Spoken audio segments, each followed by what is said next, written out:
कुछ महीने पहले मैं गया था लुधियाना के, पहले पड़ता है एक जगह, वो नाम नहीं बताऊंगा, वो मैं वहाँ पे गया था। मेरी सबसे बड़ी मौसी के, मतलब सबसे बड़ी मौसी मेरी रहती है वहाँ पे। वहाँ पे हम लोग गए, और मैं और कुणाल गए थे, मेरा भाई साथ में। जी। हम लोग वहाँ पे गए, जैसा वहाँ का पूरा एकदम ठेठ देहात है वहाँ पे। और एक चीज़ और बताना चाहता हूँ कि ये जो साधना है ये महाराष्ट्र में और यूपी साइड में ये है, लेकिन बहुत कम लोग जानते हैं इसके बारे में। पुराने लोग होंगे जो, उन्हीं को पता होगा ये किस्सा। तो वहाँ पे गए, और मैं सच बताऊँ, मैं गांव देहात में जाता हूँ तो बहुत अच्छा लगता है। और मैं अपने बराबरी के लोगों से उतना बात नहीं करता है, खासकर गांव देहात में। वहाँ जो बड़े बुज़ुर्ग हैं, काका चाचा दादा, मैं उनसे ही बात करता हूँ क्योंकि कुछ जानने को मिलता है। वो ऐसे होते हैं ना कि उस गांव में ही रह के वो पूरी दुनिया का ज्ञान हमें दे देते हैं। तो मुझे अच्छा लगता है उनसे बात करना। तो हम लोग ऐसे ही शाम को बैठे थे, अपना बातचीत किए, सब कुछ। उन्होंने, मौसी के लड़के ने इंट्रोड्यूस भी कराया कि भाई ये यहाँ के रहने वाले मेरे मौसी के लड़के हैं, ये सारी कुछ चीज़ें। और जहाँ तक मैं समझ पा रहा हूँ कि कहीं ना कहीं आपका इंटेंशन होता है कि गए हो तो ज्ञान के साथ साथ क्या पता कुछ अलग, इंसिडेंट पता लग जाए। हाँ। और मैं ना तो रिकॉर्ड करता हूँ ना कुछ, सीधा माइंड में वो चीज़ फिट हुआ, फिर मैं उसको अपना कहानी का आकार में देता हूँ। ऐसा रहता है क्योंकि हर जगह फ़ोन नहीं चल सकता, तो माइंड चलाना ज़रूरी है। तो ऐसा है। और दूसरी चीज़ ये है कि मैं जो भी वो किस्सा सुनाते हैं ना, तो उस किस्से को मैं एक रट्टू तोते की तरीके नहीं उसको सुनता। एक जैसे होता है किसी के साथ सच में वो घटना, जैसे वो बताते जा रहे, मेरे माइंड में वो सारी चीज़ें वो चल रही, प्ले हो रही हैं, फील कर रहे हो हर फील हो चीज़ रही को। होती है, हाँ। तो ऐसे ही बात बात पे उन्होंने मतलब बताया मेरे मौसी के लड़के ने कि ये हमारे मतलब मौसी के लड़के हैं, और ये ना यूट्यूब पे भूतिया कहानी सुनाते हैं। अब उनकी लैंग्वेज में उन्होंने बताया, कह रहे अच्छा बेटवा भूतिया कहानी सुनाते हो, तो हमारे पास तो बहुत सारा किस्सा है, सुना दोगे तो फेमस हो जाओगे। अच्छा। ऐसा वो बोले। तो हम कहे कि अरे तो सुनाइए कुछ किस्से, जो है मैंने अपने चैनल पे अपलोड कर रखे हैं, और उसमें कम से कम 2.5 लाख के ऊपर व्यूज़ गए हैं। क्या वो बात भी है। 2 घंटे की है कहानी। ठीक, काफ़ी अच्छा रिस्पॉन्स आया। तो उसमें से कुछ किस्से जो हैं वो मैंने अपने चैनल पे नहीं, वो मैंने आपके लिए बचा के रखा। तो ऐसे ही उन्होंने कई सारा किस्सा बताया। तो उन्होंने बताया कि उनके गांव में ना एक आदमी रहता था, कुछ भी रैंडम नाम ले लेते हैं, वो रहता था। और उन्होंने बताया कि वो एक साधना के चक्कर में पड़ गया था, बिल्कुल लास्ट में एकदम पागल हो गया। उसकी बीवी ने उसे छोड़ दिया, सब कुछ। बट इस घटना की जो शुरुआत हुई है ना, वो एकदम नॉर्मल होता है, जैसे हर स्टोरीज़ में होता है। कि मैं राजेश मान के चलता हूँ, उस आदमी का नाम था राजेश। जी। वो नॉर्मल लाइफ अपना जी रहा था, बट पिछले 2 सालों से, मैं 2022 में गया था, ये 2-3 साल पहले का किस्सा है। तो उन्होंने जब बताया कि बेटा 2 साल से ना वो बहुत परेशान था, जो भी वो काम धंधा करता था वो सारा चीज़ उसका ठप हो गया। ना घर में राशन ढंग का, ना घर में सुख शांति, कुछ भी नहीं था, एकदम परेशान था। पूरा उसका धंधा एकदम बंद था। उसने कई जगह पंडितों को दिखाया, मंदिर में गया, पूजा पाठ कराया, बट किसी चीज़ का कोई फ़ायदा नहीं हुआ। उसकी पत्नी ने कहा कि अगर कुछ आराम नहीं मिल रहा है तो किसी से राय ले लो। भाई गांव के बुज़ुर्ग हैं, उनसे आप राय ले लो कि क्या हो रहा है हमारे साथ, क्यों हमारा ऐसा हो रहा है कुछ। तो उन्होंने एक बुज़ुर्ग से राय लिया, तो उसने बोला कि यहाँ से कुछ दूर पर एक तांत्रिक रहता है, उससे तुम ये सारी चीज़ें बात करो, शायद देखो कुछ मिल जाए। वो गया, बातचीत अपना सारा बताया। तो उसने बोला कि जो तेरा जीवन है, वो कोई मृत आत्मा तेरे जीवन को खा रही है।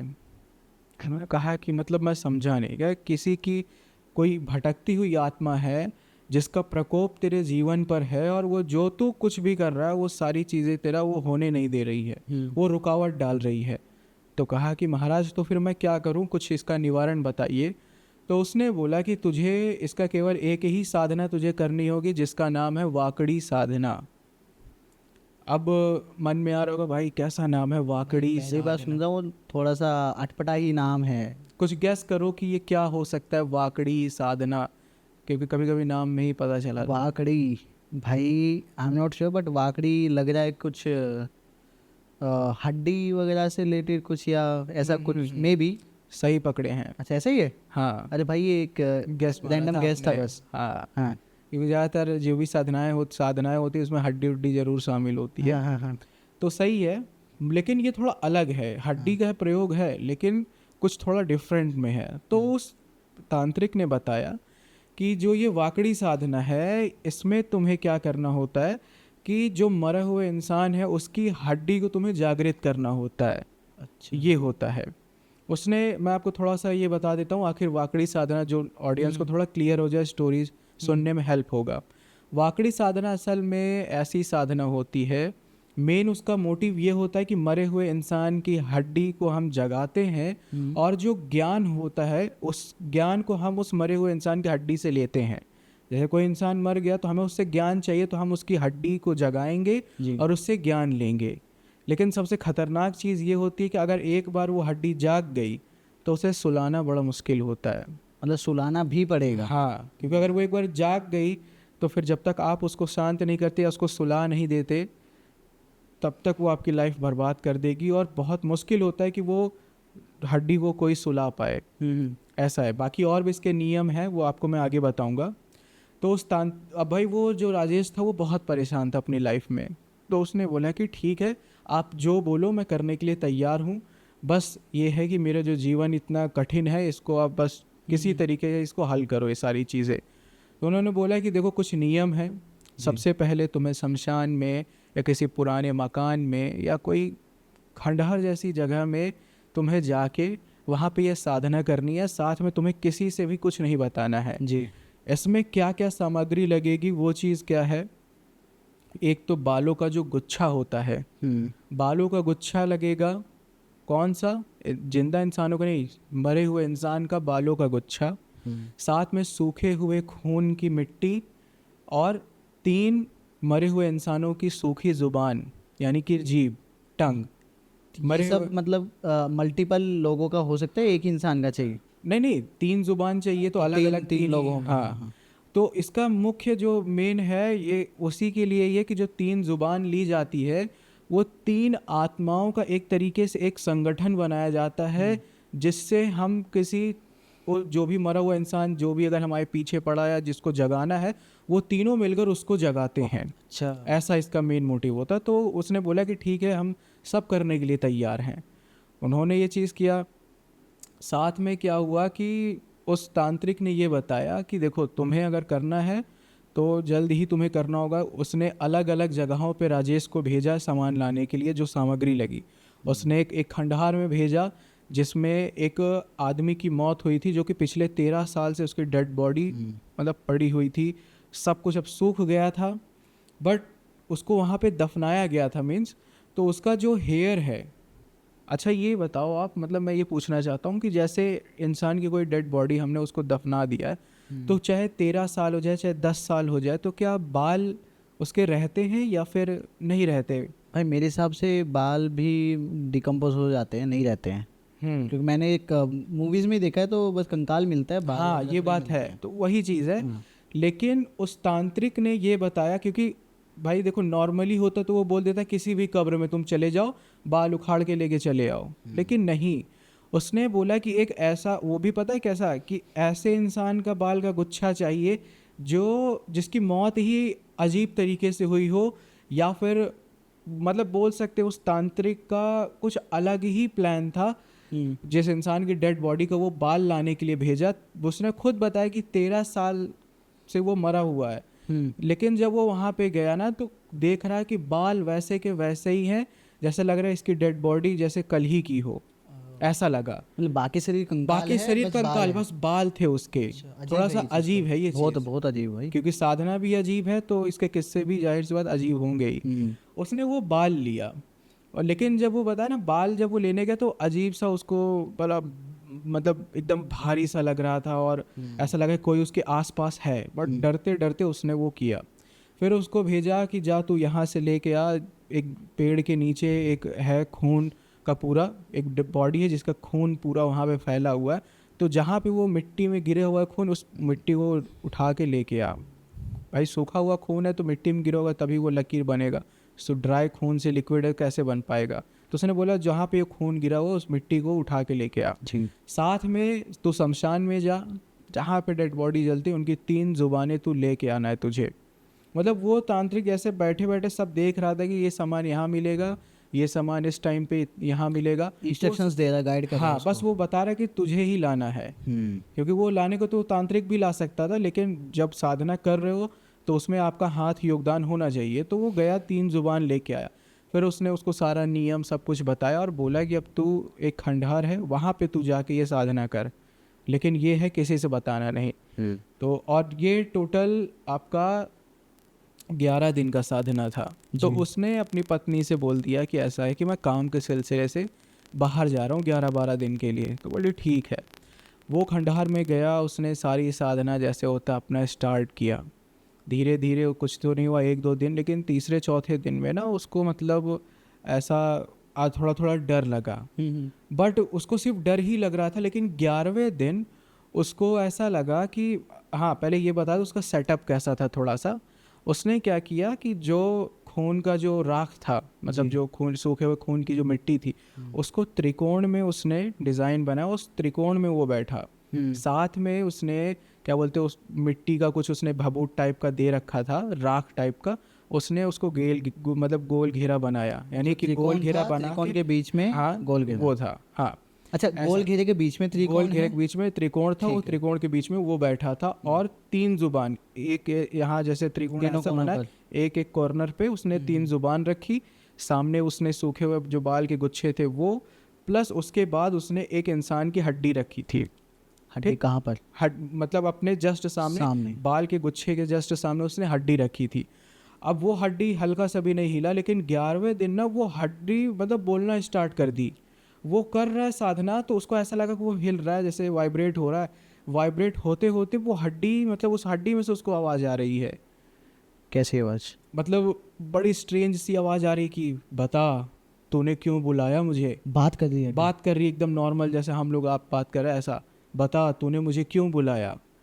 वो ये सुन के डर गया, क्योंकि उसकी आवाज़ वो जानी पहचानी लग रही थी, उस मतलब हड्डी से जो आवाज़ आ रही थी।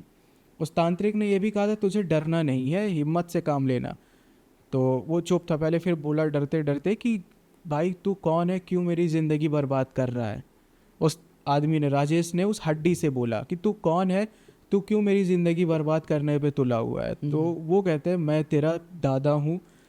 उस आदमी के क्या, मैं तेरा दादा हूँ और मैं तेरे जीवन की जितनी भी खुशियाँ हैं सब खा जाऊँगा। तेरी सफलता, तेरा रोजी, तेरे बच्चों को, तेरे पूरे परिवार को मैं खा जाऊँगा। कुछ ना कुछ बहुत भयानक रहा होगा कि एक दादा अपने पोते के लिए ऐसा बोल रहा है। अब उसका रीज़न वो दादा आगे बताएगा।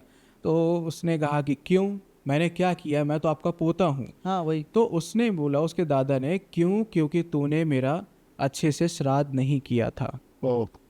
पितृ जो हमारे अभी श्राद्ध आज हम लोग चल रहा है, पितृपक्ष आज लास्ट डेट है। पितृपक्ष भी बहुत, मतलब अगर आप नहीं, मेरे पास इंसिडेंट एक और है पितृपक्ष से रिलेटेड, वो मैं आपको बाद में बताऊंगा। हाँ, बट जो पितृपक्ष में अगर हम अपने पूर्वजों का ढंग से नहीं करते हैं ना श्राद्ध। अच्छा, ये जो दादा जो श्राद्ध का बात कर रहे हैं, ये जो पितृपक्ष में करते हैं उसकी बात है या फिर क्रियाक्रम की बात हो रही है यहाँ पे? नहीं, जो श्राद्ध ये होता है जैसे मरने के बाद जो श्राद्ध होता है ना, जो उस टाइप का, हाँ वो, तो उसमें वो चीज़ उसने ढंग से नहीं किया। कह रहा इसलिए मैं तुझे परेशान कर रहा हूँ। तो उसने बोला कि दादाजी मुझे माफ़ कर दो, मैं मुझे नहीं इतना ज्ञान था, मेरे से हो गई गलती, अब आप मेरा पीछा छोड़ दो, अब आप जाओ। कह नहीं जाऊँगा, तूने अब मुझे जगा दिया है, अब सुलाना आसान नहीं है, और अब मैं पूरी ज़िंदगी भर तेरे साथ रहूँगा। ये चीज़ उसके दादा ने बढ़ा लिया एक तरीके से। हाँ, क्योंकि वाकई साधना में है ये चीज़, एक बार आप जगा दिए तो सुलाना मुश्किल है। ठीक, ये हुआ। अब उसके बाद क्या हुआ कि वो एकदम परेशान था, वो छोड़ छाड़ के सीधा अपने घर आया, एकदम घबराया हुआ था। रात भर उसको आवाज़ें आती रही कि कोई उसके आसपास घूम रहा है, मतलब उसके दादाजी ही घूम रहे थे। वो जैसे खाट पे लेट गया अपने बेड पे, तो उसके गोल गोल राउंड राउंड बस टहले ही जा रहे पूरी रात। सुबह उठा तो एकदम आँख लाल, एकदम चेहरा अजीब सा हो गया था। उसकी वाइफ ने पूछा भी कि क्या हो गया, तो उसने कहा कुछ नहीं, मैं बहुत परेशान हूँ, मुझसे फालतू के सवाल मत करो, ये सिर्फ उसने बोला। धीरे धीरे धीरे करते करते उसका बिहेवियर चेंज होने लगा। उसकी बीवी ने नोटिस किया कि जो राजेश है वो हवा में ही किसी से बात कर रहा है। अपनी बीवी से बोल रहा है 2 प्लेट खाना लगा। कह रहा है आप तो अकेले हो, आप किसके साथ खाओगे, जितना बोला उतना कर। उसकी बीवी ने डरते डरते 2 प्लेट खाना भी लगाया और वो बात भी कर रहा है हवा में ही, और उसकी बीवी देख रही कि सामने से खाना भी जो दूसरा प्लेट वो गायब हो रहा है धीरे धीरे, ऐसा था। अब उसकी बीवी को लगा कि ये मतलब क्या बात है, बड़ा अजीब सा ये किस्सा हो रहा है। उसका एक छोटा बेटा था, 8-9 साल का था। वो उसका बेटे को वो दिखता था। वो अपनी मम्मी से बोला, यानी कि राजेश की वाइफ से बोला कि मम्मी मुझे ना ऐसा दिखता है कि पापा ना किसी बूढ़े आदमी से बात करते हैं। तो कही कि अच्छा वो किस तरीके दिखते हैं? क्या मम्मी बड़ा गंदा सा कपड़ा है पहनते हैं, वो पहने हुए हैं और एकदम डरावने दिखते हैं, हमेशा पापा के पीछे खड़े रहते हैं। अब उसकी बीवी को लगा कि कुछ बहुत गंभीर मैटर है ये चीज़, जो उसका पति उसको बता नहीं रहा है। उसने अपने हस्बैंड से बात की, उस राजेश से, कि देखो क्या बात है, अगर कोई बात है तो मुझे बताओ। तो उसके हस्बैंड ने, मतलब उस राजेश ने बताया पूरी बात कि ऐसा ऐसा है, मैंने ये सारा किया, मुझे इस बाबा ने बताया था। तो उन्होंने बोला कि देखो हमारा छोटा बेटा है। उन्होंने क्यों सजेशन दिया? क्योंकि वो, मतलब उनका लड़का ये बोला अपनी मम्मी से जाके कि मम्मी पापा मुझे बोल रहे हैं कि ये तेरे दादाजी हैं, जा मम्मी से पूछ के आ कि दादाजी से क्या मैं भी बात कर लूँ। मतलब वो बोल रहे हैं कि अच्छी अच्छी बातें सिखाएंगे वो। मतलब वो लड़का बोला कि पापा ने मुझे ऐसा ऐसा बोला है। अब वो उसकी मम्मी सुनी तो एकदम हालत ख़राब कि भाई ये चीज़ अपने बेटे को भी इसी में शामिल करना चाहते हैं। तो अपने हस्बैंड को उसने बताया कि ऐसा ऐसा तुम उसी बाबा के पास जाओ और इसका तुम निवारण ढूंढो कि कैसे क्या करना है। लेकिन भाई असली ट्विस्ट तो यहाँ से स्टार्ट हुआ जब वो आदमी उस तांत्रिक के पास उससे मिलने के लिए गया। पता चला कि वो तांत्रिक 1 हफ्ते पहले ही मर चुका था। ओ भाई, अब तो गड़बड़ हो गई। गांव वालों से छुड़ाएं पूछा, कैसे? हाँ गांव वालों से पूछा तो गांव वालों ने कहा कि ये तांत्रिक बड़े अजीब अजीब साधनाएं करता था, हाँ हाँ। जिसके कारण उल्टा ही कोई साधना इसके ऊपर हावी हो गई और उल्टा इसी की ही बैंड बज गई। वो काम वो उसका लग गया। अब क्या करे वो परेशान, क्योंकि भाई अब कोई रास्ता नहीं था कि अब क्या किया जाए। अब उसने देखा कि धीरे धीरे वक्त गुजरता जा रहा, उसका हस्बैंड एकदम पागल सा हो गया राजेश। गांव वाले भी देखते थे तो अब ये भी हो सकता है ना कि भाई जब वो किसी के साथ हुआ है तो गांव वालों को कैसे पता। उसकी बीवी खुद आके मतलब बुज़ुर्गों से बताती थी, गांव वालों से बताती थी कि मेरे पति ने ऐसा ऐसा किया है, मुझे कुछ समझ में नहीं आ रहा, मैं क्या करूं। गांव के लोग एक से एक बाबा को लेके आए लेकिन कोई नहीं इसको कुछ नहीं कर पाया। दूसरी चीज़ ये है भाई कि वाकड़ी साधना का ना पीछा कोई नहीं छुड़ा सकता। एक बार अगर जाग गई, चाहे जितना बेहतरीन तांत्रिक हो, वो नहीं छुटा सकता। तो इस केस में क्या रहा? इस केस में मतलब ऐसा था ना कि कोई भी बाबा पंडित आए, पूजा पाठ कराए, बट वो उतना ही एग्रेसिव होता गया, उतना ही ज़्यादा और पागल होता गया। उसका माइंडसेट जो था एकदम बिगड़ता चला गया। वो काम हम ढूंढता फिर भी नहीं मिलता। फिर उसकी बीवी बोली कि आप प्लीज़ और काम, मतलब और जगह ढूंढो, हम लोग कैसे रहेंगे। तो बोला कि नहीं, मेरा काम करने का मन नहीं है, मेरे दादाजी बोल रहे हैं कि तेरे को काम नहीं करना, मुझे बिल्कुल नहीं पसंद। अगर तूने काम किया तो तेरे बीवी बच्चे तुझे मरी हुई हालत में दिखेंगे। तो अब ये सुन के उसकी बीवी डर गई। वो बोली कि ऐसा है कि मैं अपने मायके जा रही हूँ, मैं नहीं रह सकती तुम्हारे साथ। तो बोली तुझे जाना है तो जा, मैं अपने दादाजी के साथ खुश हूँ। उसकी बीवी ने अपने बेटे को उठाया और अपने मायके चली गई। उसको छोड़ के चली गई? उसको छोड़ के चली गई, उसको कोई गम नहीं। उसके बाद से गांव वाले, मतलब उन्होंने, उस बुज़ुर्ग ने बताया कि बेटा वो आदमी गांव में, मतलब हम लोग देखते हैं कि वो अपने मकान के बाहर पागलों की तरीके बात करता है। घर के बाहर बैठा रहेगा, हाँ वैसा ही ऐसा, मतलब अपने में ही वो बात कर रहा है। अच्छा और खाना ले आओ क्या, 2 रोटी और ले लो ऐसा। अच्छा नहीं, मेरे काम नहीं जाना, मेरा पेट दर्द हुआ, मतलब अपने आप में ही वो बात करे जा रहा है। और अब भाई यकीन नहीं करोगे, उस आदमी को मैंने खुद देखा है अपने से। हाँ, क्योंकि आपके हिसाब से लगभग 2017-18 की बातें हैं सब। 2000, ये मैंने आपको बताया ना, 22 में आपने सुना है वो बता 4-5 साल हो गए। हाँ तो शायद वो अब पता नहीं अभी ज़िंदा है कि नहीं है, लेकिन मैंने खुद उसको देखा था। और मैं आपको बताता हूँ आगे, वो चीज़ ना पागलों की तरह हरकत कर रहा था। और मतलब कि पूछे जा रहा, गांव वाले देखते हैं कि एकदम पागल हो गया, बाल वाल एकदम बड़े, ना कोई रहना ढंग, कपड़े फटे हुए हैं, और वो बात करे ही जा रहा है। तो मेरे भैया बोले कि आओ चलो मैं तुमको दिखाता हूँ।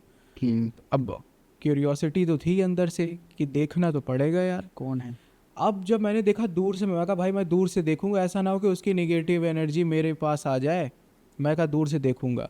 मतलब आप मान के चलो, जैसे मैं यहाँ बैठा हूँ, आपकी जो बालकनी उतनी दूर मैं खड़ा था, वो आदमी ना बैठा हुआ पत्थर लगा के, ज़मीन पे पत्थर लगा के बैठा, अपने उसकी झोपड़ी वहाँ से दिख रही थी, वो खाए जा रहा है ज़बरदस्ती, वो थाली में कर, अरे लो लो लो, खाओ खाओ पकड़ो।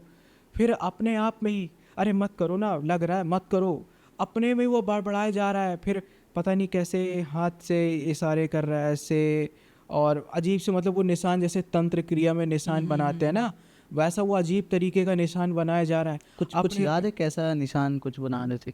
अरे आपने तांत्रिक तारानाथ देख रखा है सीरीज? भाई सुना है, देखा नहीं। भाई देखना कभी आप, बहुत गजब की सीरीज़ है। उसमें पता नहीं कैसे ऐसे करके एक ऐसा सिंबल बनाते हैं, और फिर पता नहीं मतलब भाई साइन बनाना नहीं चाहिए, गलत होगा तो थोड़ा सा लोगों के बैड कमेंट्स आएंगे। रेफरेंस तो दे ही दिया। हाँ, रेफरेंस मैंने दे दिया कि वो जैसा तांत्रिक तारानाथ में सिंबल बनाते हैं, कुछ वैसा टाइप का वो सिंबल बना रहे थे।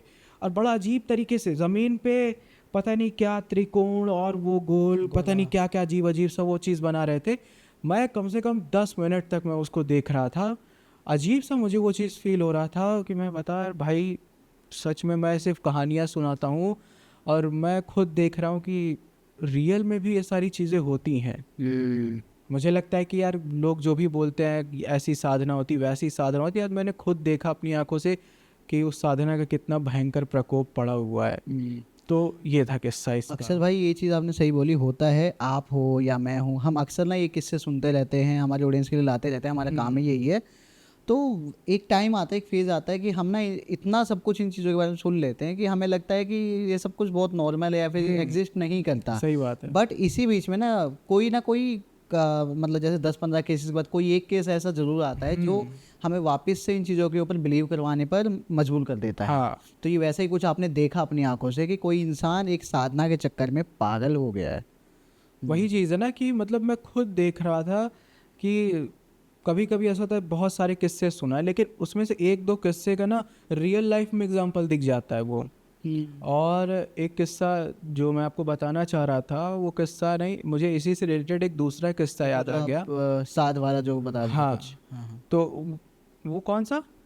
साध वाला आप बता दें ना, एक किस्सा और है जो बताऊंगा, ऐसा कुछ आप बता रहे थे। भूल गया दूसरा किस्सा है उसी की तरीके, लेकिन उससे भयंकर किस्सा ही ये वाला। तो हुआ क्या ना, मेरी बुआ रहती हैं गांव साइड में, ठीक है, ठेठ देहात है पूरा। मतलब कहाँ, स्टेट बता सकते? प्रयागराज में ही है। अच्छा, ठीक है। ठीक, वहाँ पे ठेठ देहात में उनका घर अभी भी उसी तरीके, कुछ थोड़ा सा डेवलप हुआ है, बट जो खेत खलिहान कच्चे रास्ते वैसे का वैसे ही है। एक दिन मैं ऐसे ही बैठा था, मैं पता नहीं आपसे बताया हूँ कि नहीं ये किस्सा, बट बताता हूँ अगर होगा तो। अच्छा, आपने बंजारों के बारे में सुन रखा है? हाँ, ये पता है। कैसा? बंजारे जो एक जगह नहीं रुकते, घूमते रहते हैं। हाँ। गाय रखते हैं और अलग अलग काम करते हैं, कोई नाचने गाने का काम करता है, कोई गाय लेके घूमता है, कोई मतलब यही गाय भैंस ये सब का काम करते हैं, मेरे हिसाब से वही है वो। सही है। तो हाँ, उनके गांव में ना, मेरे बुआ के गांव में एक बूढ़ी औरत है।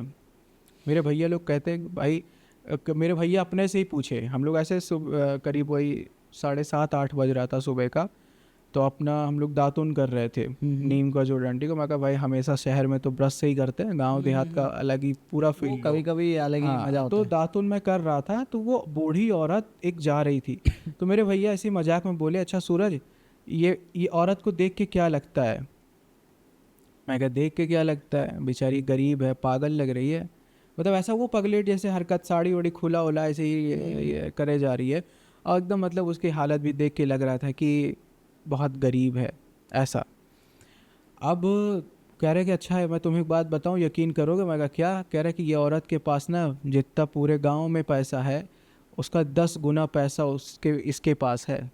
क्या बात करें? पूरे गांव में जितना पैसा है, प्रधान से लेके चाहे जितना सब, उस सबका मिला के 10 गुना पैसा इसके पास है। और वैसी हालत में? हाँ। क्यों? तो मैंने पूछा, मैंने कहा अच्छा वो कैसे, बताओ। तब उन्होंने बताया कि इस औरत के ना 7 भाई थे। 7 भाई जो थे, सातों इतनी बुरी तरीके से मरे, इतनी बुरी तरीके से कि पूरा गांव यकीन नहीं कर पा रहा था। ऐसी ऐसी लोकेशन पे पूरे गांव में ना सातों भाई 7 लोकेशन पे अलग अलग जगह एकदम बुरी हालत में मिले। और जो इसकी बहन है वो औरत, वो सातों भाई की बहन थी, वो बोली कि वो किसी तरह बच गई लेकिन वो पागल हो गई। इसका भी ठीक नहीं कि ये कब तक जिंदा रहेगी।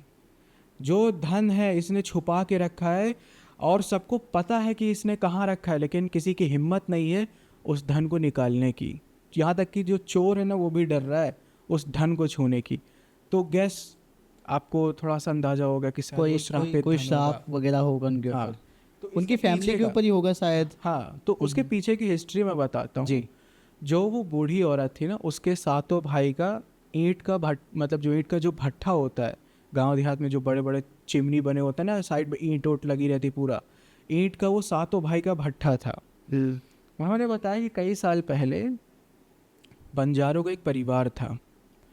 उन्होंने क्या हुआ, अब वो रुकते थे पहले के ज़माने में। जो बंजारे होते हैं एग्जैक्टली मैं आपको बताता हूँ। जैसे जो बंजारे होते हैं वे जाते हैं, टेंट टाइप का छोटा सा बना लिए, कहीं पे भी अपना भीख मांगने गए, या फिर नाच गाना करके गांव में मनोरंजन कर रहे हैं, डांस वगैरह कर रहे हैं, फिर अपना कोई सामान वगैरह बेच रहे हैं, अपना मतलब कि जगह जगह घूम घूम के जो भी वो बनाते हैं, या अपना कला दिखा दिखा के प्रदर्शन कर करके अलग अलग जगहों पे वो अपना जीवन यापन करते हैं। बंजारा का मतलब यही होता है।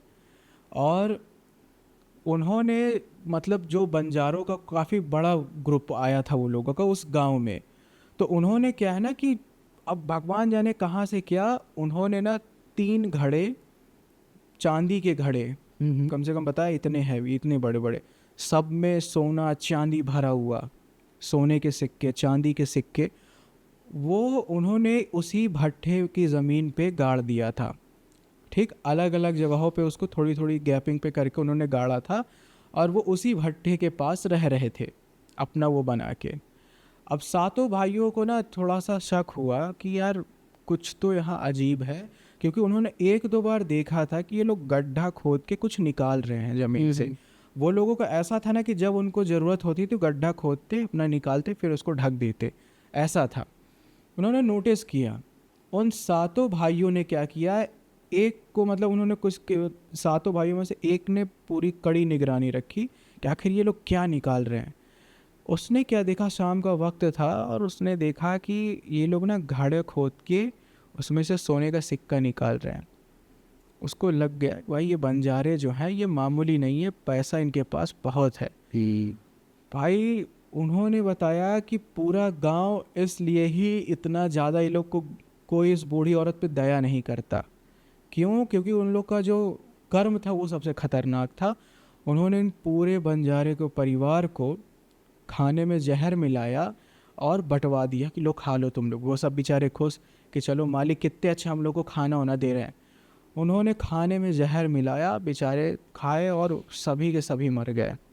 उन सभी को एक कुआं था, कुएं में सबको फेंकवा दिया और ऊपर से मिट्टी डाल के वो बंद करवा दिया। जो आप बता रहे थे अलग अलग लोकेशंस पे, हाँ, वो कैसे? वो अब मैं आपको बताऊँ तो पहले वो उन बंजारों को मार के कुएं में वहाँ पे फेंक दिया। अब उनने क्या किया, अब सातों भाई मिल के, एक ने जब वहाँ पे देखा था उस जगह को, वो खोदा तो बोला कि भाई ऐसा तो भी तो हो सकता है कि इतने ढेर सारे लोग हैं तो एक घड़ा क्या, और भी घड़े होंगे।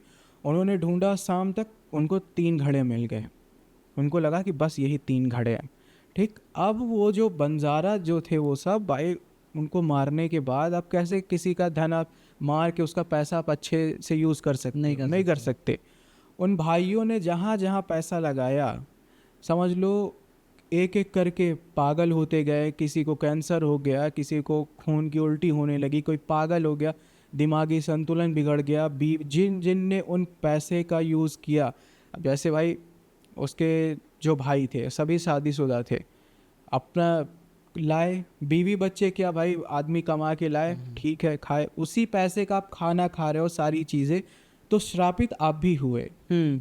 इसी तरीके एक है कुंडा पंथ, आपने नाम सुन रखा नाम हो? सुना है। हाँ, कि अगर जो कुंडा पंथी है, अगर आप उसके हाथ का कुछ खा लेते हो तो वो श्राप आप पे भी ट्रांसफर हो जाएगा, आप भी कुंडापंथी बन जाओगे। और जितने लोग उनके हाथ से खाते जाएंगे चीज़ वो चलती उनका जाएगी, ग्रुप, वो जो चेन है वो बढ़ती चली जाएगी। तो उसी तरीके वो श्रापित धन होता है कि उस पैसे का अगर आप खा रहे हो, इसलिए बोलते हैं हर घर में हर किसी के यहाँ खाना पानी नहीं पीना खाना चाहिए, पैसा भी नहीं लेना चाहिए। पैसा भी नहीं लेना चाहिए, ये चीज़ है।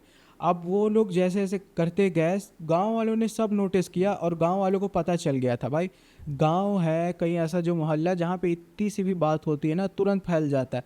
पता चल गया है कि भाई जो बंजारे थे वो गायब है, और वो लोगों को पता चल गया कि इन्होंने ही मारा है, कहीं से इन लोगों को पता लग गया। धीरे धीरे वो भाई जो थे, वो सातों भाई पागल होने लगे। कोई पेड़ से अपने आप ही लटक के फांसी लगा के मर गया, कोई अपने से ही काटे पड़ा अपना हाथ, उतना सोच काट के हाथ से ही जा रहा। गांव वाले खुद बोलते थे कि सातों भाइयों की मौत उन्होंने खुद अपने आंखों से देखी है। और भैया जब उनकी शादी हो चुकी है, करीब उनकी एज 37-38 साल की अभी है, अभी प्रेजेंट टाइम में, तो ये मेरे को उन्होंने बताया था 5-6 साल पहले किस्सा बताया था, ठीक। उस टाइम पर भी वो 20-22 साल के थे जी। हाँ, और उनकी जो बहन थी वो सबसे छोटी थी, तो वो बूढ़ी थी उस टाइम पर, तो अब एज इतना कंफर्म नहीं है, बट उन्होंने बताया कि मैं उस टाइम 20-22 साल का था, तब से मैं उनको देखा था कि सब धीरे धीरे कैसे कैसे वो सब पागल होते जा रहे थे। और गांव वालों को जब पता चला धीरे धीरे कि इनके पास ना हंडा है, गांव में बोलते हैं हंडा, वो जैसे गड़ा हुआ धन हो गया, हंडा हो गया, ये सब बोलते हैं, तो उनके पास ये है। और गांव के जो बुजुर्ग थे, जो समझदार थे, उन्होंने बोला कि लगता है ये श्रापित हंडा है, ये जो सालन भैवन है ये सब इस्तेमाल किए हैं, यही लिए सालन भोगा थे। ये देहाती लैंग्वेज है कि ये लोग यूज़ के, यही सब इनका कर्म ये लोग भोग रहे हैं, जो इनको कर रहे हैं ये सब। धीरे धीरे करते करते इसकी जो बहन थी वो भी पागल हो गए, मतलब सातों भाई जो थे नॉर्मली नहीं मरे, धीरे धीरे इनका ये मेंटल होते गए। मेंटल होने के बाद, पागल होने के बाद, इन्होंने अलग अलग मौत अलग अलग तरीके से हुई जी। ऐसा था। और वो धन जो है आज भी गांव में, उस गांव में है, ठीक है। वो बूढ़ी औरत अभी है कि नहीं है, मुझे तो उसकी हालत उस टाइम पर देख के 5-6 साल जब देखा पहले, उसकी हालत देखकर ही लग रहा था कि उसका ज़्यादा दिन तक नहीं रहेगी, क्योंकि जब वो पागल हो गई तो कुछ ना कुछ ऐसी हरकतें वो कर ही लेगी। भैया लोग बताते थे कि आज तक कोई चोर तक भी उनके घर में वो चोरी करने नहीं जाता, क्योंकि हर कोई जानता है कि उन भाइयों का क्या हाल हुआ था। अब वो खजाना अभी भी है वहाँ कि नहीं है, कि क्या हो गया, किसी ने ले लिया। भाई मैं तो ये कहूँगा जिसने भी लिया होगा तो उसको अपने जीवन से प्यार नहीं होगा, उसी ने ही लिया होगा, या जिसको पता नहीं होगा इस चीज़ के बारे में।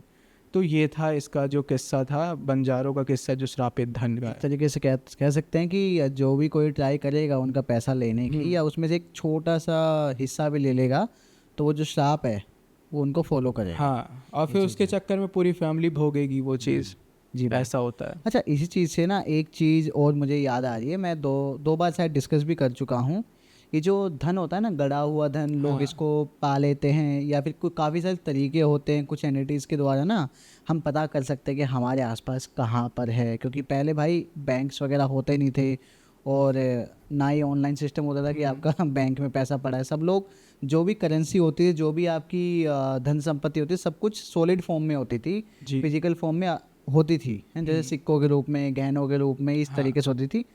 तो लोग ना गाड़ देते थे कहीं पे, या फिर कहीं छुपा देते थे, ताकि वो किसी को मिले ना, या फिर मिले तो काफ़ी सारे लोग ना कुछ सिद्धियों का या फिर कुछ तांत्रिकों का यूज़ करते थे, ताकि ये सुरक्षित रहे, और या फिर उसके ऊपर एक श्राप डाल देते थे, ताकि ये किसी अनऑथोराइज्ड पर्सन को ना मिले तो केवल उनके ही जो जनरेशन से, जो लीनियज से मैटर करता है, उसी को मिले। ऐसा कुछ मैंने सुना है, ऐसा लोग करते थे। बात सही है आपका, लेकिन अगर किसी ने कुछ भी नहीं करा रखा है, उसने नॉर्मली वो धन गाड़ रखा है ना, तब भी कई सालों के बाद वो अपने आप श्रापित हो जाता है। कैसे? क्यों? क्योंकि कहते हैं, मैंने भी सुन रखा है, जो गड़ा हुआ हंडा जो धन होता है ना, वो ऑटोमेटिक ना, जैसे आपने यहाँ पे गाड़ा है, कुछ सालों के बाद ना वो खसक के इधर आ जाता है। कहते हैं कि ये चीज़ भाई थोड़ी अजीब है, ये चीज़ मैंने सुनी है, बट विश्वास नहीं हुआ इस बात पे कभी। क्योंकि ये चीज़ बुजुर्गों का है। क्यों? क्योंकि उस खजाने में ना एक तरीके से खुद जान आ जाती है। ये चीज़ सच है, क्योंकि मैंने कई लोगों के मुंह से सुन रखा है ये चीज़ कि जो धन होता है, गड़ा हुआ धन, अगर वो कई सालों से यूज़ नहीं हुआ है, वो दफन है, ऑटोमेटिक वो अपना रास्ता चेंज करती है और उसमें खुद जान आ जाती है और उस खजाने की रक्षा जो भी अजगर नाग वो सब करने लग जाते हैं। क्योंकि एक हमारी बुआ भी बताती, जहाँ पे उनका घर है, अब मैं आपको थोड़ा सा बताता हूँ। जैसे हम लोगों का जो वॉशरूम है, जैसे वेस्टर्न हो गया और देसी वाला, जो पुराने ज़माने में होता था, अगर जो होंगे देख रहे होंगे तो उनको पता होगा कि मान के चलो ऐसे 3-4 मंजिले का मकान है, उतनी दूर से सीधा पतला सा गड्ढा होता था और बस 2 ईंट लगी, ईंट से वो बस जोड़ दिया वहाँ पे पैर रखने के लिए, और एकदम गोल सा बस होता था कि एकदम सीधा गिर जाए आदमी तो घुसता ही चला जाए, ऐसा एकदम गहराई में, और वो खाद टाइप में वो बन जाता था, उससे कुछ नहीं। तो वहाँ पे मतलब कि मेरी बुआ ने बताया कि हमारा जब जो हम मतलब उनके फादर थे यानी मेरे दादाजी, सोनारी का काम होता था, पता नहीं किस कारण से उन्होंने वो खजाना जो है उसी में ही पूरा फेंक दिया, कम से कम 2 संदूक सोने के बिस्किट पूरा फेंक दिया। ठीक, 2 संदूक सोने के बिस्किट। और मेरे जो दादा थे बहुत नामी सोनार थे, बहुत मतलब पूरा उनका चलता था एकदम भौकाल ऐसा था। उन्होंने पूरा किसी भी कारणवश उन्होंने वो पूरा सोना फेंक दिया। अब कई लोग ऐसे तांत्रिक थे, बाबा थे, मेरे बुआ के जो लड़के थे ना बड़े बड़े, वो मैं नाम नहीं बताना चाहता, जो उनके सबसे बड़े लड़के हैं उनकी डेथ हो चुकी है। अच्छा। किस कारण से? इसी कारण से उन्होंने क्या किया, ये जब उनको पता चला, अब जैसे हमारी मम्मी लोग होती हैं, हमें पुराने किस्से बताती हैं कि बेटा पहले ये होता था, पहले हमारे घर में, तुम्हें पता है ऐसा ऐसा। तो मेरी बुआ ने अपने सबसे बड़े लड़के को इस बारे में बताया। वो इंसान आज जिंदा नहीं है, ठीक है, लालच की वजह से। हुआ क्या कि, और पता वो पॉलिटिक्स में थे, वो जब उनको पता चला कि हमारे मकान में या जहाँ पे वो वॉशरूम का जो सारा सिस्टम है वहाँ पे हमारे जो दादा थे, मतलब बुआ के भाई कैसे, सॉरी, मतलब मेरे दादाजी, मान के चलो मेरे दादाजी, मतलब मेरे बुआ के पिताजी, उन्होंने क्या किया, वो सारा 2 संदूक सोने के बिस्किट गिराई है। तो उसके मन में लालच आ गया कि 2 संदूक बिस्किट मेरे मन में आ गया। उन्होंने कई बाबा से ढूंढवाने की कोशिश की, उन्होंने बताया भी कि यहाँ पे है, लेकिन बेटा खतरा है इसमें, क्योंकि वो जो खजाना है वो श्रापित हो चुका है। सोचो, मेरे दादा ने तो कुछ भी नहीं कराया था, सीधा फेंक दिया था उसमें। अब हुआ क्या कि वो बाबा बोला कि वो श्रापित है, तो वो बोले कि मैं श्राप राप को कुछ नहीं मानता, मुझे चाहिए। उन्होंने बोला कि देखो हमने बता दिया, तुम्हारा काम है उसको निकालो या जो भी, इसको तुम करो। वो बोले कि मैं इतना पैसा दूंगा, सोने के बिस्किट निकलेगा मैं वो तुमको भी दूंगा, बस मेरे को ये चाहिए पूरा। अब मेरी बुआ ने बताया कि उन्होंने बहुत मना किया कि बेटा मत करो, लेकिन वो नहीं माने। और एट लास्ट उन्होंने कई तांत्रिक थे उनको बुलाया, मजदूर वगैरह जो थे, खोद खाद के अपना किए ना। तो भाई अब वो उनके मन में ना क्यूरियोसिटी थी कि भाई मुझे देखना है ढेर सारा कैसा होता है। भाई वहाँ के जो लेबर लोग थे वो खुद बताए, तांत्रिक जो था वो तो भाग गया वहाँ से। उन्होंने बताया कि जैसे ही वो खोदते गए ना, भाई कैसे मैं बताऊं कि मेरा ये जो दोनों हाथ मिला कि इतना चौड़ा फन सांप का और ये मोटा अजगर टाइप का वो जो भी था, इतना चौड़ा, वो खुद बताया सांप का था, फन एकदम काढ़े हुए था। अब भाई जैसा मूवी में हम लोग देखते हैं एकदम डेंजरस, वैसा वो फन काढ़ के एकदम ऐसे सोने का पूरा बिस्किट एक ऐसे ढेर में ऐसे गिरा हुआ है, अपने पूरे पूंछ से वो लपेट के एकदम ऐसे बैठा हुआ है वो, और कह रहे एकदम साफ, एकदम ऐसा करके वो साउंड आ रहा है। अब वो जो मेरे बुआ के लड़के थे वो हमेशा भाई पॉलिटिक्स में थे, बंदूक रखते थे, उन्होंने बिल्ली तक को गोली मार रखी है। कहते हैं कि कभी भी बिल्ली का एक भी बाल आपकी वजह से टूटना नहीं चाहिए, नहीं तो फिर आपका क्या दुर्गति होता, बहुत बेकार होता है। उन्होंने वो सब कुछ मानते ही नहीं थे, उन्होंने उठाया और सांप को कह रहा है कि वो जैसे ही सांप को वो गोली फायर कर रहे हैं, उसके आर पार जा रहा है, आर पार जा रहा है। वो ना सांप मर रहा है ना कुछ। जितने लेबर थे वहाँ पे, तांत्रिक तो वहाँ से देखते ही भाग गया कि ये तो कुछ बड़ा खतरनाक है। भाई जो तगड़े तांत्रिक होते, पहली बात तो वो भागते ही ना, कुछ होता है ना ठग टाइप के, वो वहाँ से सीधा भाग गए। अब वो लेबर लोग जो थे उन कितने तो उधर ही बेहोश हो गए, डरे हुए। एक लेबर जिसने बताया, वो देखे जा रहा है, उसने ऐसा मेरे बुआ के लड़के को डसा, ऐसा डसा कि तुरंत ही वो एकदम उसका बॉडी पूरा एकदम वाइट होता चला गया, नीला एकदम, झाग वाग पूरे फेंकने लगे उधर ही, मतलब उधर ही वो तड़प के मर गया। वो गया, सबको गांव वालों को बुलाया। मेरी बुआ की हालत जो भयंकर हुई, अपने जब बेटे की ये सुनी ना, तो कम से कम 1 महीने तक वो बीमार थी, 1 महीने तक। फिर भी उन्होंने ये कहा कि मैं अपने बेटे को हमेशा मना करती रही कि मत करना मत करना, लेकिन उसने लालच में आके ये चीज़ किया। उन्होंने वो पूरा जो वॉशरूम का जिस टाइप का था उसको पूरा ही पटवा दिया। और मतलब एकदम से फिर सब बच्चों को, जब बच्चों ने भी देखा कि हमारे भाई के साथ ऐसा लालच में हुआ, तो उनका तो भाई बॉडी को वो कर दिया, दाह संस्कार जो भी था उसको किया, लेकिन उस जगह को पूरी तरीके से पाट दिया गया, वहाँ पे बंद कर दिया गया उस जगह को।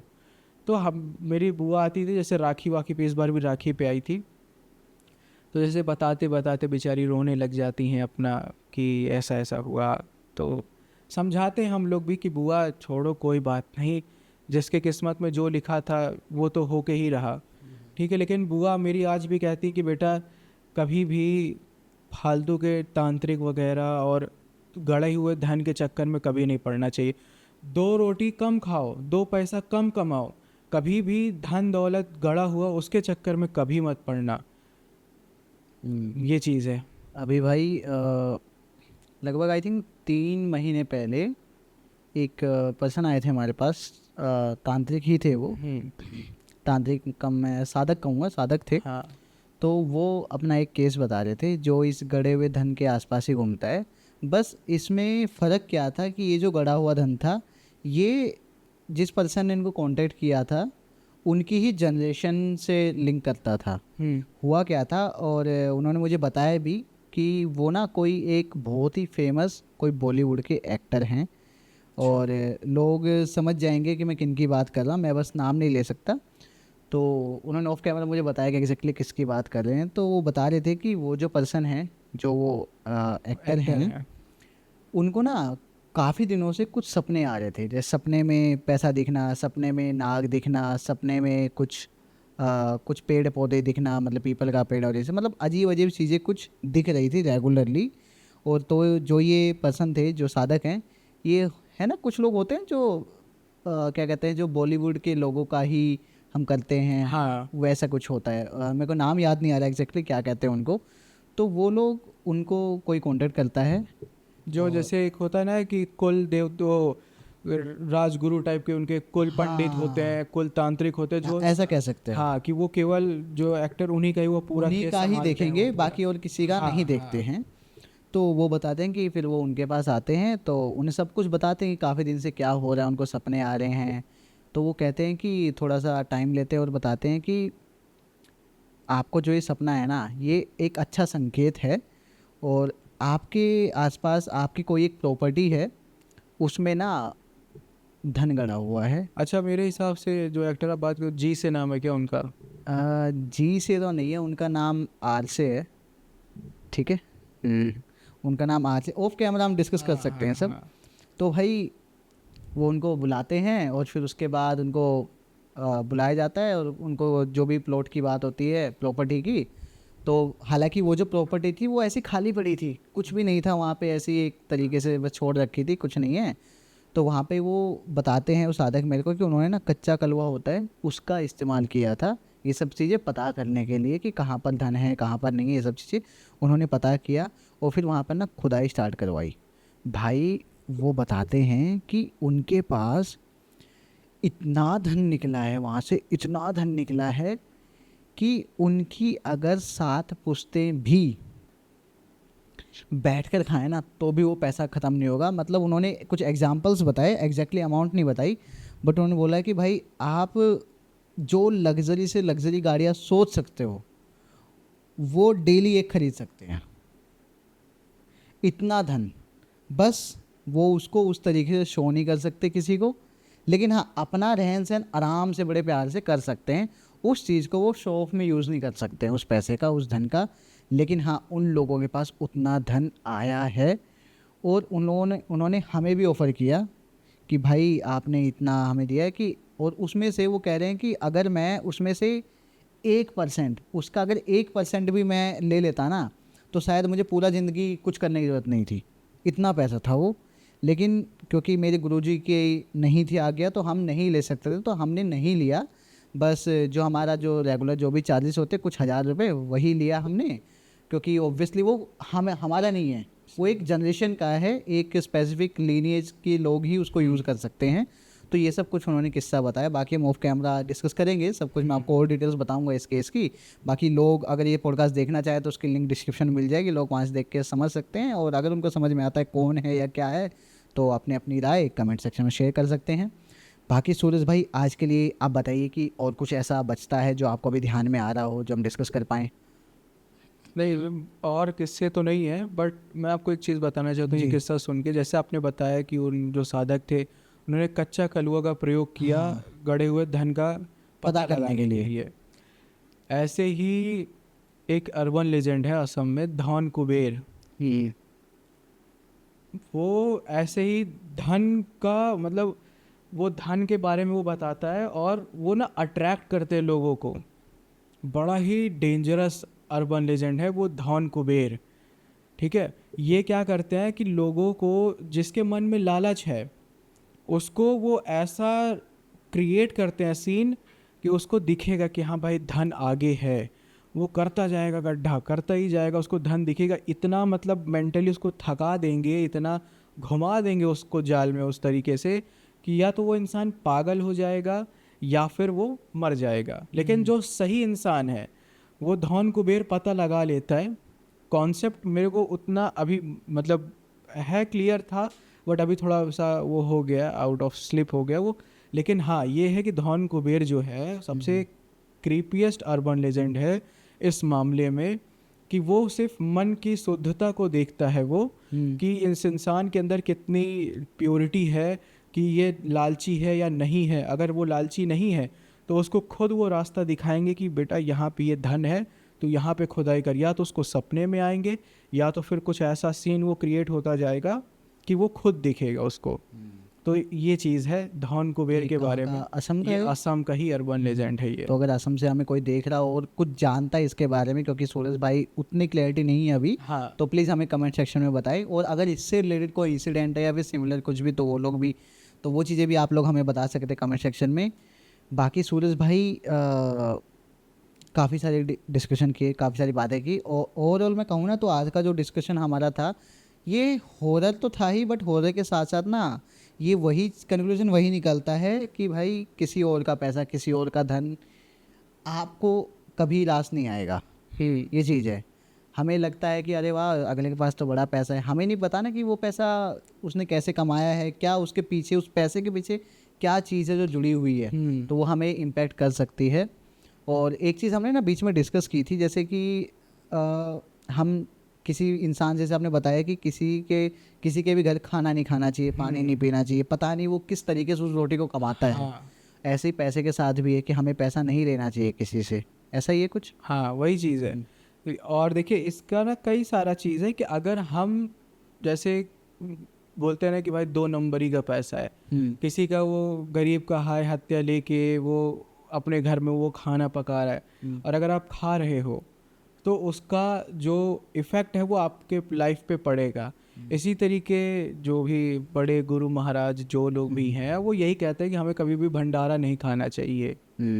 भंडारा नहीं खाना हाँ चाहिए। जो भंडारा होता है जगह जगह पे, भंडारा नहीं खाना चाहिए। अगर क्योंकि देखिए पहली चीज़ तो जो भंडारा करा रहा है वो पैसा उस इंसान ने कहाँ से कमाया है, क्या कांड करके पैसा कमा के उसने वो भंडारा कराया।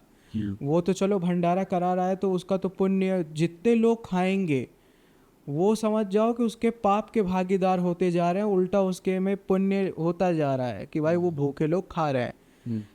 एक महाराज हैं, उन्होंने बताया था कि अगर आप भंडारा जैसे खा रहे हो या आपने खा लिया, एक हमें गैस हो जाता है ना कि भाई हम इतना थोड़ा सा चावल लिए, 2 कचौड़ी ली, इतना सब्जी लिया। आप गैस करो कि कितने का वो खाना हो सकता है, मे बी 40 50 60 50 रुपए 60 का। बस इतना ही बस kind। उसका 2 गुना आप किसी पास के मंदिर में या कहीं और आप उसमें दान पेटी में या किसी गरीब को आप उतना पैसा आप दे दो, जितने का खाया है। जितने का खाया उसका डबल पैसा आप दो, ताकि जो अगर उस इंसान का अगर जो पाप है वो आपके हिस्से में आया है तो वो हट जाएगा, अच्छा। क्योंकि आपने वो पैसा दे के खाया है। क्योंकि किसी का भी आपका चाहे वो पुण्य हो या पाप हो, अगर आप उसके हाथ का या उसका बिना पैसा दिए या बिना कुछ ऐसा उसका वैल्यू दिए अगर आप खा रहे हो, एक तरीके से फ्री का हुआ, तो आप पे वो इम्पैक्ट पड़ेगा, चाहे वो अच्छा हो या बुरा हो, लेकिन आप उस चीज़ का कीमत अदा कर रहे हो, तो वो चीज़ तो आप खरीद रहे हो ना, तो उसका पुण्य और पाप से कोई मतलब नहीं। जी भाई चलो, चीज़ है। ये सब चीज़ें तो हो गई थोड़ा स्पिरिचुअल पैरानॉर्मल वर्ल्ड या इन सब चीज़ों से रिलेटेड। हो सकता है लोग इन पे विश्वास करें ना करें, बट एक चीज़ ना अभी मेरे जो सीए हैं जो मेरे अकाउंट से अगर ये सब देखते हैं वो बता देते कल परसों ही मेरे को कि विकास भाई यार एक ना बड़ी अजीब चीज़ आजकल हो रही है। मैं पूछा भाई क्या हो रहा है, मतलब अजीब नहीं, काफ़ी सारे लोगों के साथ हुआ होगा, अकाउंट सीज हो जाते हैं, अकाउंट बैन हो जाते हैं ना, मतलब फ्रीज हो जाते हैं। फ्रीज हो जाता है। अगर तो आप किसी का 1 रुपया भी ले लो तो वो जो चेन बंधी होती है साइबर वो उसने बताया शाहरुख ने, कहा भाई मेरा ना अकाउंट अभी फ्रीज हो गया था, तो मैंने तो भाई किसी ना किसी तरीके से करवाया, क्योंकि मेरा काम ही सब पैसे का लेन देन है, अपना फाइनेंस का ही काम है, ये सब देखते हैं। तो मैंने पूछा भाई एग्जैक्टली सीज होता कैसे, क्या होता है? तो उसने बताया कि विकास भाई अगर मान लो कोई भी एक बंदा फ्रॉड कर रहा है, वो पैसा फ्रॉड से कमा रहा है, अब वो उसने एक बंदे को भेजा, उसने किसी और को यूज़ किया, किसी और ने यूज़ किया, तो ऐसे करके टोटल 11 लोग जितने हो ना उन सबका अकाउंट फ्रीज होता है। तो भले ही जो 11वां इंसान, उसका कोई लेना देना नहीं उससे, वो अपने जो पैसा वो ईमानदारी से कमा रहा है, बट क्योंकि उस पैसे जो स्टार्टिंग में जो बंदा था उसने एक गलत तरीके से कमाया तो अकाउंट फ्रीज हो रहा है। तो उसने मुझे बताया कि उसका जो केस था कि उसके अकाउंट्स में जो अकाउंट फ्रीज हुआ था उसमें ओनली 300 रुपये थे, उस अकाउंट में, उस पर्टिकुलर अकाउंट में ओनली 300 रुपये थे, और उसका अकाउंट फ्रीज हो गया। तो उसने बैंक वगैरह वालों से बात की, तो वो बोले कि सर आपके पास ना 248 रुपये आए हैं, जो कि स्कैम एक हुआ था, एक फ्रॉड हुआ था, उसमें उसका एक पोर्शन है, ठीक है ना। तो उसमें 248 रुपये आपके अकाउंट में, आपके अकाउंट में आए हैं। तो उन्होंने पहले तो ये बोला भाई एक चीज़ बताया यार, 248 रुपये मैं क्या करूँगा, ये वो वगैरह वगैरह ये सब चीज़ें। तो उन्होंने तो हालांकि एक तरीका, मैंने पूछा भाई चलो ठीक है ये सब चीज़ें, बाकी अगर अकाउंट फ्रीज हो जाता है और ऑब्वियसली हमारी कोई गलती नहीं है, तो वहाँ पे हमें क्या करना चाहिए? तो उन्होंने बोला कि भाई कुछ नहीं, अगर आप श्योर हो कि आपका डायरेक्टली कोई लेना देना नहीं है, तो आप डायरेक्टली जो भी साइबर क्राइम होती है, वेबसाइट होती है आपके आसपास है, वहाँ जाके कंप्लेंट करो, उनको बताओ कि आपका काम ही यही है, आप उस अकाउंट को फ्रीज कर दोगे, आपकी रोजी रोटी रुक जाती है, ये सब वगैरह वगैरह। तो अब वो जो आपका अकाउंट है वो चांसेस है कि बहुत जल्दी रिकवर हो जाए, या फिर उसके ऊपर कार्रवाई होती है फिर। लेकिन कहते हैं कि एक बार अगर फ्रीज हो गया ना तो दोबारा नहीं वो होता, नहीं हो जाता है, अभी तो चीज़ें हो गई सही, क्योंकि स्टार्टिंग में मैंने सुना कि नहीं होता था, पहले नहीं होता था। हाँ, अभी वही है, अब यही है कि भाई अब जब उन लोगों ने साइबर क्राइम वालों ने भी देखा कि बेचारे बेकसूर लोग भी फंसे जा रहे हैं, जिनका कोई लेना देना नहीं, 1 रुपया भी उस ब्लैक मनी का आपके में आ गया ना, भले आपके में चाहे 2 लाख हो, 3 लाख, 1 करोड़ पूरा सीज हो जाएगा। तो काफ़ी लोगों का नुकसान हुआ है भाई। जब एक के साथ नहीं हजारों लोग के साथ हो रहा है, तो जाहिर सी बात है चाहे प्रशासन हो चाहे जो, उनको कुछ ना कुछ ऐसा एक्शन लेना ही पड़ता है। तो अब हो सकता है कि वो चीज़ सीज जो हो जाता, फ्रीज हो जाता, अनफ्रीज भी हो जाता होगा, वो भी चेक करते होंगे ना पूरा डेटा। जी भाई, वैसे पहली बार हुआ है आज तक मैंने एक हॉरर पॉडकास्ट में कुछ काम की टेक्निकल चीज़ों भाई जरूरी है कि लोगों को पता होना चाहिए ना, घबरा जाते हैं लोग। वही सूरज भाई, काफ़ी सारी बातें की हमने और काफ़ी मज़ा आया आपसे बात करके, हमेशा की तरह। आई होप लोगों को भी हमारी कन्वर्सेशन पसंद आई हो, और सबसे मेन चीज़ कुछ सीखने को मिला हो। एंड मैं चाहूँगा कि ऐसे ही हम लोग मिलते रहें, कुछ ना कुछ बातें करते रहें, पॉडकास्ट लाते रहें। और इसके अलावा मैं लोगों को बताना चाहूँगा, हम ऑलरेडी काफ़ी सारी प्रोजेक्ट्स पे काम कर रहे हैं सूरज भाई के साथ में। हमारी एक ऑडियो सीरीज़ है लेटर फ्रॉम डार्कनेस, वो ऑलरेडी यूट्यूब पर आ चुकी है, आप जाके प्लीज़ उसको सुनिए और हमें बताइए आपको कैसा लगा। आप अपना फीडबैक शेयर कीजिएगा, ताकि जब भी उसका सीज़न 2 आएगा तो हम उसमें वो चेंजेस लेके आएँ, और ताकि आप लोगों को पसंद आए। साथ ही साथ एक शॉर्ट मूवी भी है जो हमने सूरज भाई के साथ में रिकॉर्ड की है, शूट की है, तो वो भी आप देख पाएंगे बहुत ही जल्द हमारे इंस्टाग्राम के ऊपर। अगर आ चुकी होगी, जब तक ये पॉडकास्ट आता है तो आपका जो लिंक है वो डिस्क्रिप्शन बॉक्स में मिल जाएगा। सूरज भाई आज के लिए इतना ही, अब आपसे आज्ञा चाहूँगा। कुछ होता है कुछ भी आप जो अगर हमारे ऑडियंस से बात करना चाहे या मुझे कुछ बताना चाहे तो डेफिनेटली आप कर सकते हैं अब।